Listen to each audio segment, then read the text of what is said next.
आता कि फुटबॉल के खेलने वाले विद्यार्थी खिलाड़ियों की संख्या कितनी है, 11 है। और बैडमिंटन खेलने वाले के 4 है। और अनुपात यदि ज्ञात करेंगे तो क्या हो जाएगा, तो अनुपात बराबर पहली राशि बटे दूसरी राशि। तो यहाँ पर फुटबॉल खेलने वाले विद्यार्थियों की संख्या अब बटे बैडमिंटन खेलने वाले विद्यार्थियों की संख्या। तो कितना हो गया, 11 बटे 4, यानी 11 अनुपात कितना हुआ, 4 हुआ। ठीक है ना।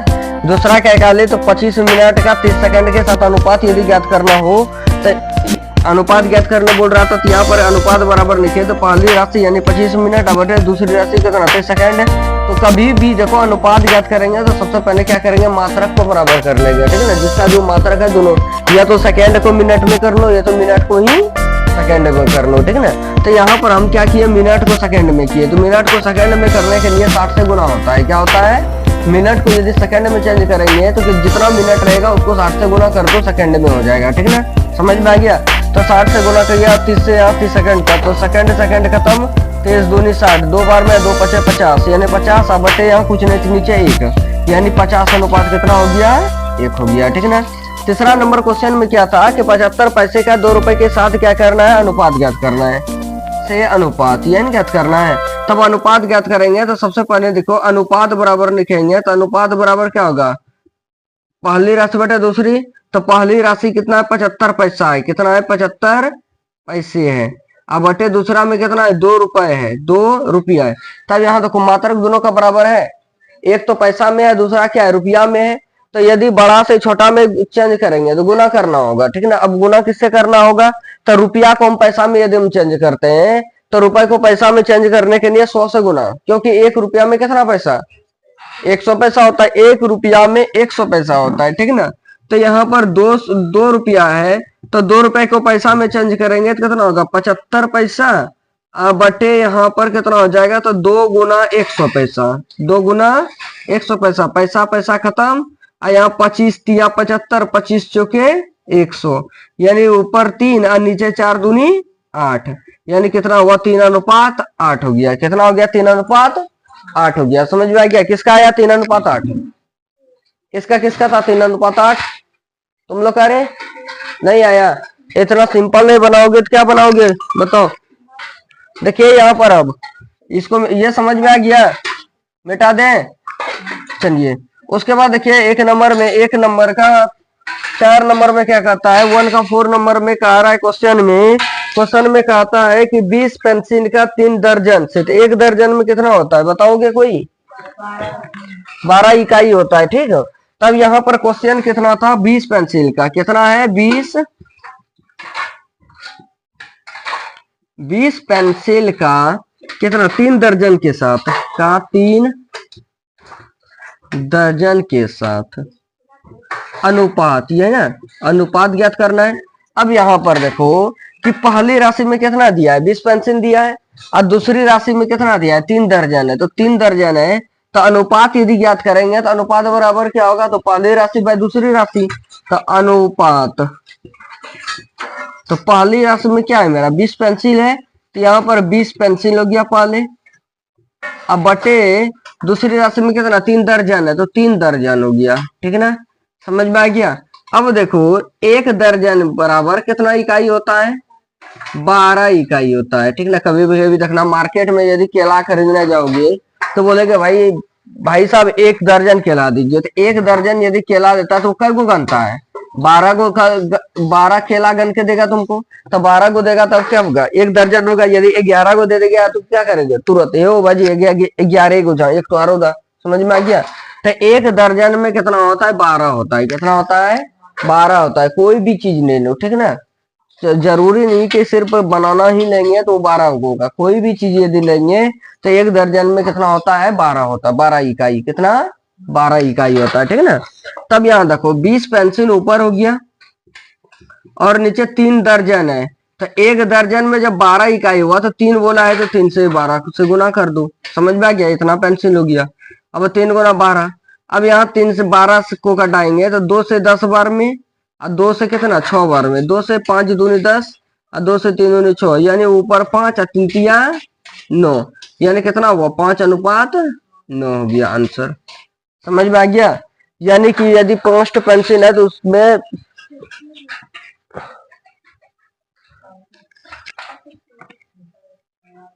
3 दर्जन पेंसिलें है यहाँ। चलो समझ में आ गया, किसी को कोई दिक्कत, किसी को कोई दिक्कत इसमें? चलिए अब 2 नंबर में देखिए, तो 2 नंबर में क्वेश्चन क्या कहता है कि निम्नलिखित अनुपातों के प्रत्येक पदों को प्रतिशत में व्यक्त करना, यानी जितना भी पद उसका दिया हुआ है सबको किसमें परिवर्तित करनी है? प्रतिशत में। किसमें? प्रतिशत में, ठीक ना। तो 2 नंबर क्वेश्चन है, निम्नलिखित अनुपातों के प्रत्येक पदों को प्रतिशत में बदलिए। तो यहाँ देखो, प्रतिशत में बदलने के लिए पहले एक नियम बताए थे, ठीक ना। तो सबसे पहले आते हैं यहाँ पर जो बोला है क्वेश्चन पे आते हैं, उसके बाद बताएंगे। चलो, कहता झारखंड के गांवों तथा शहरों की जनसंख्या का अनुपात 4:1 है। 4:1 है, इसको किसमें परिवर्तित करना है? प्रतिशत में। किसमें? प्रतिशत में, ठीक ना। तब यहाँ सबसे पहले लिखेंगे दिया है। क्या लिखेंगे? दिया है। झारखंड में गांवों व शहरों का अनुपात, शहरों का अनुपात, अनुपात कितना है बताओ? कितना है? 4:1 है। 4:1, ठीक ना। इसको परिवर्तित किस में करना है? प्रतिशत में बदलना है, ठीक ना। तो प्रतिशत में बदलने के लिए सबसे पहले क्या करो कि यहाँ पर जो अनुपात है, तो अनुपात में कोई चर शामिल कर लो। क्या करो? कोई चर शामिल कर लो। तब यह लिखेंगे, माना कि अनुपात में x शामिल करने पर, अनुपात में x, ये हम माने कि x शामिल कर रहे हैं, ठीक ना। शामिल करने पर तो x शामिल कर दिए, तो पहला राशि कितना हुआ? 4x, और दूसरा राशि 1x। समझ में आ गया? ये हो गया। अब इसको टोटल यदि दोनों का योग करेंगे तो टोटल दोनों का मिला के कितना होगा? क्योंकि कभी भी प्रतिशत में चेंज करेंगे तो सबसे पहले हमको टोटल योग निकालना होगा, ठीक ना। उसके बाद उसका प्रतिशत निकाल लेंगे तो निकलेगा। समझ में आ गया? तो कुल योग कितना हो गया दोनों का? तो कुल योग 4x और प्लस x, यानी कितना हुआ? 5x हो गया। कितना हो गया? 5x हो गया, ठीक ना। अब इसको किस में चेंज करना? प्रतिशत में ना। तब प्रतिशत में चेंज करूं तो प्रतिशत बराबर, पहला कितना था? 4x था। इस पहला राशि में 4x बटे टोटल कितना हुआ? 5x। और प्रतिशत में चेंज करने के लिए 100/100 से क्या करना पड़ता है? गुना करना पड़ता है, ठीक ना। तो x और x खत्म हो गया, हो गया। उसका ये नीचे जो 100 है, ये तो प्रतिशत में चेंज हो जाएगा। किसमें? प्रतिशत में। ऊपर का 100 है तो 100 कटा दो, तो 20×5 100, यानी कितना हुआ? 4×20। ये प्रतिशत में चेंज हो गया, यानी 20 चौके 80%। कितना हो गया? 80%। कहाँ कटेगा? 4 से 20 चाहिए, गुना में है ना, है तो गुना में कहीं कटता है? भाग में रहेगा तभी ना कटेगा। ये गुना में है तो गुना में तो नहीं कटेगा कभी, तो गुना में तो गुना होगा, भाग में रहता तो कटता, ठीक है। तो कितना हो जाएगा? 80%। कितना हो गया? 80%। अब दूसरा का निकालते हैं, तो यहाँ कितना है दूसरा का प्रतिशत? तो दूसरा प्रतिशत निकालेंगे, प्रतिशत 2 बराबर, तो यहाँ पर कितना था? इसका x था, टोटल कितना था? 5x था। अब प्रतिशत में चेंज करने के लिए 100/100 से क्या करना पड़ता है? गुना। x और x खत्म हो गया, 20 बार में कट गया, यानी कि 20, ये प्रतिशत में चेंज हो गया 20%। समझ में आ गया? यानी एक तो 80% है, दूसरा कितना है? 20% है, ठीक। आंसर में ना। चलो समझ में आ गया यहाँ तक? किसी को कोई दिक्कत? ये किसी को कोई दिक्कत? चलो ठीक है, मिटा देता अब इसको। चलिए दूसरा नंबर में देखिए क्या कहता है।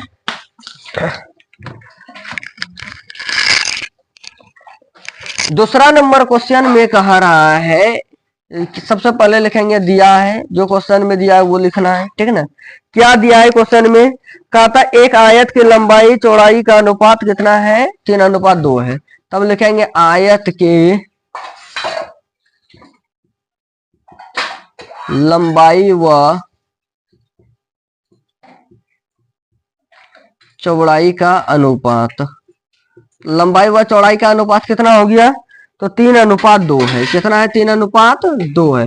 यानी कि 3 सेंटीमीटर यदि लंबाई है, 3 सेंटीमीटर ना इकाई मानेंगे, क्योंकि यहाँ तो मात्रा की दिया नहीं है ना, तो 3 इकाई यदि लंबाई है तो 2 इकाई उसका क्या हो जाएगा, चौड़ाई हो जाएगा। क्या हो जाएगा, चौड़ाई। अब इसको निकालना है प्रतिशत में। किसमें, प्रतिशत में। तो प्रतिशत में निकालने के लिए सब प्रथम क्या करेंगे, इसमें चर शामिल कर देंगे, ठीक ना। तब लिखेंगे माना कि अनुपात में y शामिल करने पर, अनुपात में ए से जेड तक में कुछ भी हम शामिल कर सकते हैं चर में, ठीक ना। तो अनुपात में y शामिल करने पर, शामिल करने पर, तो y शामिल किया तो पहला में कितना हो गया, 3y हो गया, और दूसरा कितना हुआ, 2y हो गया। कितना हुआ, 2y, ठीक ना। अब यहाँ पर देखो 3y हो गया, 2y हो गया। अब दोनों का योग कितना होगा, तो दोनों का योग निकाल लेते हैं पहले। प्रतिशत में निकालने के लिए दोनों का योग कुल चाहिए पहले, ठीक ना। तो दोनों का योग, दोनों का योग कितना हो गया, 3y अब प्लस 2y, यानी कितना, 5y, यानी 5y हो गया, ठीक ना। समझ में आ गया। कभी भी प्रतिशत कोई में निकालना हो तो जितना टोटल का योग होगा उससे भाग देंगे तभी मेरा प्रतिशत में उसका निकलेगा, ठीक है ना। और यदि टोटल से भाग नहीं देते कुल से तो मेरा क्या होगा, प्रतिशत निकालना थोड़ा मुश्किल है। इस विधि से मुश्किल है, दूसरा विधि से निकाल सकता है, लेकिन इस विधि से क्या है, मुश्किल है निकालना, ठीक है ना। समझ में आ गया। चलो अब यहाँ पर प्रतिशत में निकालते हैं।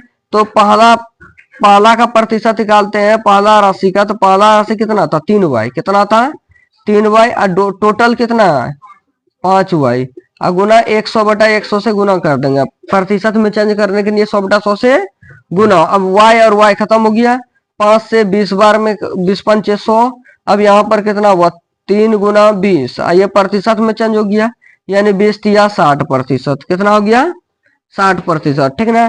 दूसरा का प्रतिशत निकाल लेंगे तो दूसरा का प्रतिशत कितना निकल गया। तो यहाँ देखिए दूसरा राशि में कितना है, 2y है, और टोटल राशि कितना है, 5y है, और गुना 100/100 से गुना। तो y और y खत्म, 2 से 20 बार में, तो यानी 2 गुना 20 हो गया, 20 दूनी 40, ये प्रतिशत में चेंज हो गया, 40%। यानी पहला राशि 60% है और दूसरा राशि 40% है, ठीक ना। समझ में आ गया, किसी को कोई दिक्कत। चलिए यहाँ तीसरा नंबर देखिए। तो 2 का तीसरा नंबर, 2 नंबर समझ में आ गया। तीसरा नंबर क्वेश्चन में देखिए क्या कह रहा है। क्वेश्चन में कहता है, ध्यान से सुनिएगा क्वेश्चन। कहता गणित की परीक्षा में पास करने वाले तथा फेल करने वाले संख्याओं का अनुपात कितना है, 7:3 है। कितना है, 7:3। सबसे पहले लिखेंगे दिया है। तो यहाँ पर किसका अति है, टेस्ट, गणित का।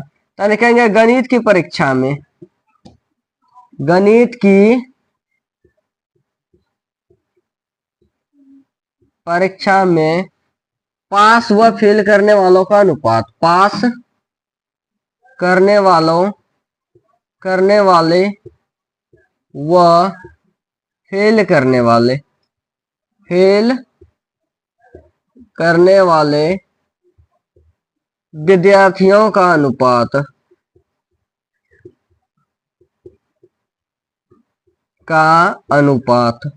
कितना है, अनुपात बताइए, 7:3 है। यानी कि 7 लड़का यदि पास होता है तो उसमें 3 लड़का फेल हो रहा है। कितना हो रहा है, 3 लड़का फेल हो रहा है, ठीक ना। तो अब यहाँ पर कहता है कि दोनों को प्रतिशत में ज्ञात करना है कि कितना प्रतिशत पास हुआ है और कितना प्रतिशत फेल हुआ है, ठीक ना। तो प्रतिशत में यदि कभी भी अनुपात को परिवर्तित करना हो, बदलना हो, तो सबसे पहले क्या करेंगे, अनुपात में कोई चर शामिल कर देंगे, ठीक है ना। तो कोई चर यदि शामिल करेंगे तब यहां लिखेंगे माना कि अनुपात में कुछ भी शामिल कर दो, ए से जेड तक में, यानी चर में। माना कि अनुपात में एस शामिल करने पर, क्या शामिल करने पर, एस शामिल करने पर, चलो एस नहीं करो, जेड कर दो, ठीक है ना। तो जेड किया तो यहाँ पर कितना हो गया, 7z हो गया, और ये हो गया 3z। समझ में आ गया, 7z और 3z हो गया। अब दोनों का योग निकाल लेते हैं, क्योंकि जब तक योग निकालेंगे नहीं तब तक क्या होगा, इसका अनुपात निकालना थोड़ा मुश्किल होगा, ठीक है ना। तब दोनों का अनुपात निकाल ले, दोनों का योग, दोनों का क्या निकाल लिए, योग। तो दोनों का योग निकाले तो कितना हुआ, तो 7z + 3z, यानी कितना हुआ, 10z, यानी 10z। समझ में आ गया टोटल। अब अनुपात निकालते हैं, तो पहला पास करने वालों का अनुपात निकालते हैं। किसका? पास करने वाले विद्यार्थियों का अनुपात। तो पास करने वाला विद्यार्थी कितना था? 7Z था। और टोटल कितना विद्यार्थी में? 10 विद्यार्थी में 7 विद्यार्थी क्या था? पास करने वाला।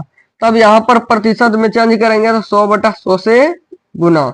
जेड खत्म, 10 सते 70, यानी कि 7 गुना 10 हुआ, 10 सते 70%। कितना हो गया? 70% जो है ये पास करने वाले विद्यार्थियों की संख्या है। ठीक है ना। अब यहां पर देखो, अब यहां पर फेल करने वालों का प्रतिशत निकालते हैं।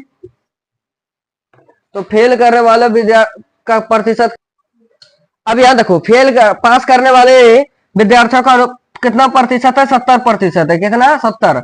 अब फेल करने वाले विद्यार्थी का प्रतिशत कितना होगा? तो फेल करने वाले विद्यार्थियों का प्रतिशत, क्या? प्रतिशत। तो प्रतिशत निकालेंगे फेल करने वाले विद्यार्थियों का। तो कितना था फेल करने वाला? 3Z। कितना था? 3Z। 3 कितना में? 10Z में। टोटल कितना था? 10 था, उसमें से 3 फेल किया है तो 3। गुना 100/100 से प्रतिशत में चेंज करने के लिए गुना। ठीक है ना। जेड खत्म, 10 0 0 खत्म, यानी 3 गुना 10। ये प्रतिशत में चेंज हो गया, यानी 10 या 30%। समझ में आ गया। यानी कुल गणित की परीक्षा में 70% विद्यार्थी पास किया है और 30% विद्यार्थी जो है वो फेल हो गया है। क्या हो गया है? फेल हो गया है। समझ में आ गया? किसी को कोई दिक्कत इसमें?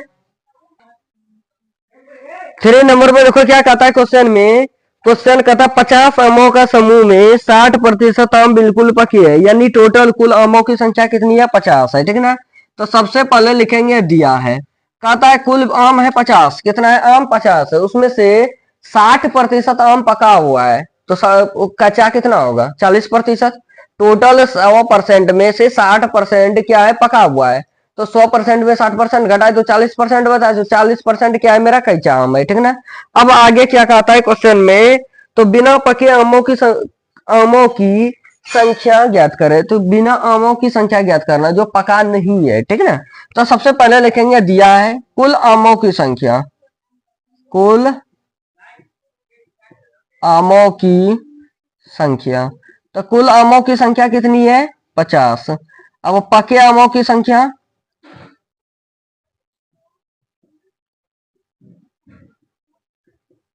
आमों की संख्या 50 में से कितना? 60%। कितना? 60% पका हुआ है। समझ में आ गया। यदि हम कुल आम में पका हुआ आम निकाल के घटा देते हैं तो मेरा क्या हुआ? बिना पका हुआ आम निकल जाएगा, निकलेगा।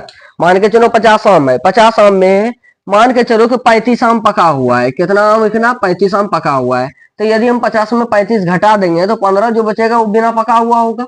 समझ में आ गया। तो दूसरा में क्या है? पहला यदि निकालेंगे तो दूसरा बिना पका हुआ ही निकलेगा। तो सबसे पहले निकाल लेते हैं पका हुआ आमों की संख्या। तो यहाँ कुल 50 था, उसमें 60% क्या है? पका हुआ आम है। तब यहाँ लिखेंगे पके हुए आमों की संख्या, पके हुए आमों की संख्या। देखो दो नियम से बना सकते हैं, या तो 100% में 60% घटा दो तो 40% बिना पका हुआ है। ठीक है ना। तो आप 50 का 40% निकाल देंगे तो ऐसे भी निकल जाएगा। और यदि इससे का पके हुए आमों से निकालोगे तो पके हुए आम पहले निकाल लो, उसमें कुल आमों में पके हुए आम घटा दो, अपने निकाल जाएगा बिना पके हुए आम। समझ में आ गया। तब यहाँ पके हुए आमों की संख्या निकालना हो तो 50 का 60%, 85 आम में 50 आम का ही ना 60% पका हुआ है। तो 50 आम का 60%, परसेंट का मतलब होता है बटे 100। क्या होता है? बटे 100। 0 0 0 0 खत्म, यानी 5 गुना 6 हो गया, यानी 30 आम क्या है? पका हुआ है। 30 आम क्या है? पका हुआ है। ठीक है ना। तब बिना पके हुए आमों की संख्या, बिना पके हुए आमों की संख्या ज्ञात करने बोल रहा है ना, प्रतिशत तो नहीं है ना बोल रहा है ज्ञात करने। पहले आम इतना पके हुए, तो बिना पके हुए आमों की संख्या ज्ञात करना। तो संख्या ज्ञात करना है तो टोटल 50 आम, उसमें से पका का गो है 30 गो आम, तो बचा कितना? 20 आम। तो 20 आम जो है ये बिना पका हुआ है। समझ में आ गया। किसी को कोई दिक्कत? किसी को कोई दिक्कत? इस तरह भी बना सकते हो या तो इस तरह भी बना सकते हो। देखो पके हुए आमों का प्रतिशत कितना है? 60% है। तो बिना पके हुए आमों की संख्या बिना पके हुए आमों का प्रतिशत कितना होगा? पके हुए आमों का प्रतिशत, तो प्रतिशत ज्ञात करेंगे तो कितना हो जाएगा? तो 100% कुल, उसमें 60% पका हुआ है, यानी 40% नहीं पका है। 40% अभी आम कच्चा है, समझ में आ गया? यानी बिना पके हुए आम है। अब यहाँ प्रतिशत इसका संख्या निकालते हैं, तब संख्या बराबर निकाल लेंगे। तो 50 आम टोटल, उसका 40% क्या हरा है, तो 0 0 खत्म, 0 0 खत्म, यानी 5 गुना 4 यानी 20 आम। समझ में आ गया?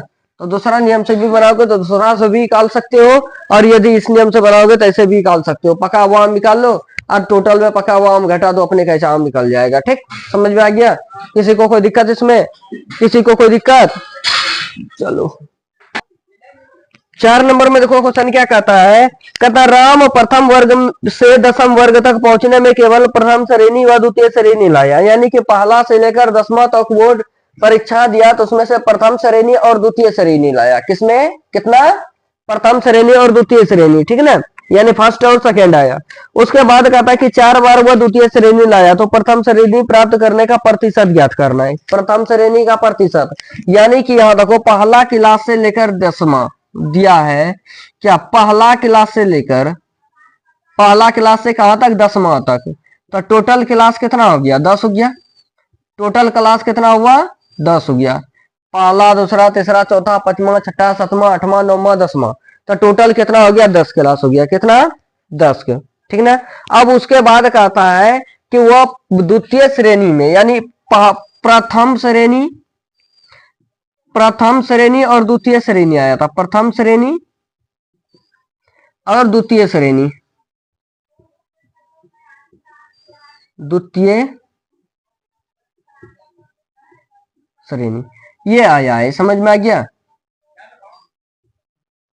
प्रथम श्रेणी और द्वितीय श्रेणी हमेशा आया है। अब द्वितीय श्रेणी कितने बार आया वो? तो द्वितीय श्रेणी कितना बार आया? 4 बार। कितना बार? 4 बार। तो प्रथम श्रेणी कितना बार आया होगा? 6 बार आया होगा। टोटल 10 बार वो एग्जाम दिया, तो 10 बार एग्जाम में से प्रथम और द्वितीय ही आया है वो। तो प्रथम में कितना आया तो नहीं पता, लेकिन द्वितीय का बोल रहा है 4 बार आया। तो जब द्वितीय में 4 बार आया तो प्रथम में कितना आया होगा? 6 बार आया होगा प्रथम श्रेणी। समझ में आ गया? अब आगे कहता है कि प्रथम श्रेणी का प्रतिशत ज्ञात करना है। क्या ज्ञात करना है? प्रथम श्रेणी का प्रतिशत ज्ञात करना है। तो प्रतिशत ज्ञात करेंगे, तब यहां लिखेंगे प्रथम श्रेणी का प्रतिशत। प्रथम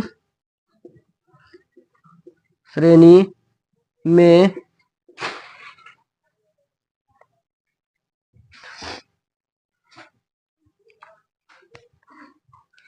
प्रथम श्रेणी प्राप्त करने का प्रतिशत, प्राप्त करने का प्रतिशत। तो प्रतिशत ज्ञात करेंगे, तब यहां देखो प्रथम श्रेणी में कितना बार आया? 6 बार आया। और टोटल एग्जाम कितना दिया? 6 4 10 बार। प्रतिशत में ज्ञात करने के लिए 100/100 से गुना, यानी 10 दशंक 100 10 सके 60%, यानी 60% बार क्या आया? वो प्रथम श्रेणी आया। क्या हुआ? प्रथम श्रेणी आया, ठीक ना। और 40% में क्या आया? द्वितीय श्रेणी आया। ठीक, 60% है आंसर। देखो तो, देखो फिर से समझ लो क्वेश्चन। पहले क्या क्या है क्वेश्चन में कि मोइन एक लड़का था, ठीक ना। मोइन, राम एक लड़का है। राम प्रथम क्लास से 10वां क्लास तक, कहां तक? प्रथम क्लास से 10वां। तो यानी टोटल प्रथम से लेकर 10वां तक में को टोटल क्लास कितना हो गया? 10 क्लास हो गया, ठीक ना। अब उसमें से कहता है कि वह 10वां तक या तो फर्स्ट हुआ या तो सेकंड हुआ है, फर्स्ट या सेकंड हुआ है, ठीक ना। यानी प्रथम या प्रथम श्रेणी और द्वितीय श्रेणी लाया है, ठीक। अब कहता है क्वेश्चन में कि द्वितीय श्रेणी वो लाया है कितनी बार? 4 बार। कितना आया? 4 बार द्वितीय श्रेणी आया, ठीक ना। तब प्रथम श्रेणी कितना होगा? तो टोटल 10 बार एग्जाम में से यदि वो 4 बार द्वितीय श्रेणी में है तो प्रथम श्रेणी में कितना हो गया? 6 बार हो गया। 10 में 4 घटा दिया, 6 बचा, ठीक ना। यानी 6 बार जो हुआ होगा वो किसका क्या आया होगा? वो प्रथम श्रेणी में।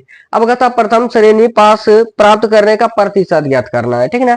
तो प्रतिशत प्रथम श्रेणी का ज्ञात करेंगे, तब यहाँ देखो प्रथम श्रेणी में कितना बार आया? 6 बार। और टोटल कितना बार एग्जाम दिया? 10 बार। अब प्रतिशत में चेंज करने के लिए 100/100 से गुना, तो 10 10 टके 60%, यानी कि 60% बार वो क्या आया? प्रथम, यानी कि प्रथम श्रेणी प्राप्त किया। समझ में आ गया?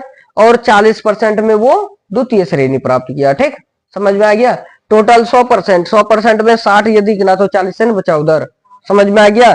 किसी को कोई दिक्कत? 5 नंबर क्वेश्चन देखिए, कहता मोइन अपने कुल वेतन का 80% खर्च करता है। ठीक ना, तो उसका कुल वेतन कितना है पता है हमको? नहीं। तो यहां के माना कि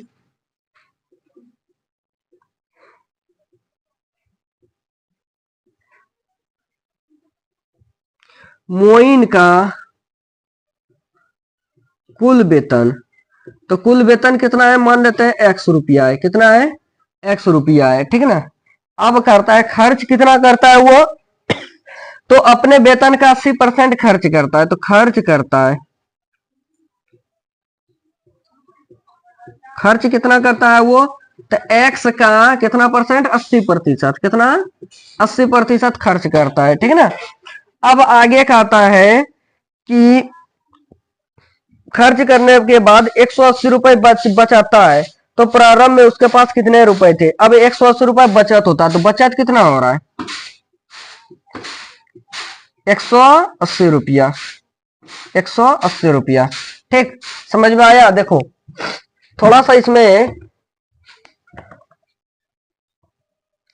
बहुत ही सिंपल है, ज्यादा हार्ड भी नहीं है जो कि। चले यार देखो क्वेश्चन क्या कहता है, मोइन एक लड़का था, उसमें कुल वेतन कितना है ये हमको पता नहीं है, लेकिन उसका 80% खर्च करने के पश्चात उसका बचत 180 रुपया होता है। ठीक है ना। तब बचत में कितना? 80% यदि खर्च हुआ तो 20% बचत हुआ, तो 20% में कितना बचत हुआ उसका? 180 रुपए। तब यहां लिखेंगे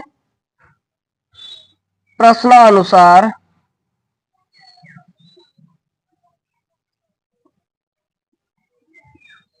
मोइन का बचत प्रतिशत। बचत प्रतिशत, तो बचत प्रतिशत कितना हो गया? तो 100% में से 80% वो खर्च किया, तो यानी कि 20% खर्च, 20% बचत हुआ। समझ में आ गया? अब यहां पर देखो लिखेंगे, अब 20% बराबर उसका बचत होता है 180 रुपया। कितना होता है? 180 का की नियम लगा देंगे। ठीक है ना। तो यानी कहेंगे चूंकि 20% बराबर कितना? 180 रुपए बचत, इसीलिए 1% का निकालते हैं, तो 1% में कितना हो जाएगा? तो 180 रुपए अब बटे 20, यानी 0 0 खत्म, 9 दूनी 18, यानी 9 रुपए हो रहा है। 1% में बचत कितना हो रहा है उसको? 9 रुपया हो रहा है। समझ में आ गया? अब खर्च कितना किया है वो? 80% खर्च किया है, तब ये तो बचत हुआ उसका। अब लिखेंगे खर्च, तो खर्च बराबर कितना प्रतिशत हुआ है? खर्च 80% हुआ है। ठीक है ना। 80% हुआ है। अब 80% यदि खर्च हुआ, तब 1% यदि खर्च होता तो 9 रुपया होता है। कितना होता है? 1% में यदि 9 रुपया इसका बचत हो रहा है, तो 1% में खर्च भी 9 रुपया होगा, हुआ होगा। ठीक है ना। तब 1% में चूंकि 1% बराबर 9 रुपया बचत। ठीक, तो यानी खर्च, बचत नहीं खर्च। तब यहाँ 80% में कितना खर्च हो जाएगा? तो 80 गुना 9, 9 अठे 72, यानी 720 रुपए वो खर्च किया। 720 रुपए क्या किया वो? खर्च किया। अपने वेतन का 720 रुपए खर्च किया। ठीक है ना। अब कुल वेतन इसका निकालेंगे, तब कुल वेतन कितना हो जाएगा? तो कुल वेतन, तो कुल वेतन देखो खर्च कितना किया? 720 रुपए। अब बचत कितना हुआ? तो 180 रुपए, यानी कितना हुआ? 900 रुपए। यानी कि टोटल उसकी आय कितनी है? 900 रुपया है। ठीक है ना। समझ में आ गया? किसी को कोई दिक्कत? चलो इसको देखो, ये नियम हो गया। दूसरा नियम से भी बना सकते हैं। अब दूसरा नियम से कैसे बनाएंगे? देखो 5 नंबर का, 5 नंबर में कहता है, तो मोइन का अपने वेतन दूसरा विधि से यदि बनाएंगे, तब उसका पहले लिखेंगे हल। ठीक है ना। तो मोइन का खर्च कितना हो रहा है? वेतन का खर्च मान लेते हैं, माना कि मोइन का कुल कुल वेतन कितना है? 100 रुपया है। कितना है? 100 रुपया है। ठीक है ना। अब खर्च कितना किया वो? तो एक्स का 80% खर्च किया। ठीक है ना। यानी एक्स गुना 80 बटे कितना हो गया 100 रुपया। ठीक, इतना खर्च किया, इतना क्या किया वो खर्च किया। बचत कितना हुआ, तो बचत निकालेंगे तो 100% में से 80% यदि खर्च कर दिया तो 80% घटा दिए, यानी कितना हुआ 20% हुआ। कितना हुआ 20% हुआ। ठीक है ना, समझ में आ गया। अब 80% में उसका बचत कितना हुआ ये हमको पता है, यानी खर्च कितना, बचत नहीं, खर्च कितना हुआ पता है, नहीं पता है। ठीक है ना, लेकिन 20% में कितना हुआ है 180 रुपया। कितना 20% में, यानी 20% में बचत कितना हुआ है, बचत बराबर 180 रुपये हुआ है। कितना 180 रुपया हो गया। ठीक है ना, समझ में आ गया। अब यहां पर निकालना है इसका कि उसका बचत, तो कुल वेतन निकालना है कि कुल आय कितनी थी, वेतन उसका कितना था। ठीक, समझ में आ गया। तो सबसे पहले यहां पर देखो 20% में इतना, तो यहाँ टोटल कुल वेतन निकालते हैं। तो कुल वेतन बराबर, तो 80% बटे 20% बराबर 80% में, देखो 80% निकालते हैं तो 80% में कितना कितना हुआ है, बचत पता नहीं है, लेकिन 20% में कितना हुआ 180 रुपया हुआ है। ठीक है ना, समझ में आया।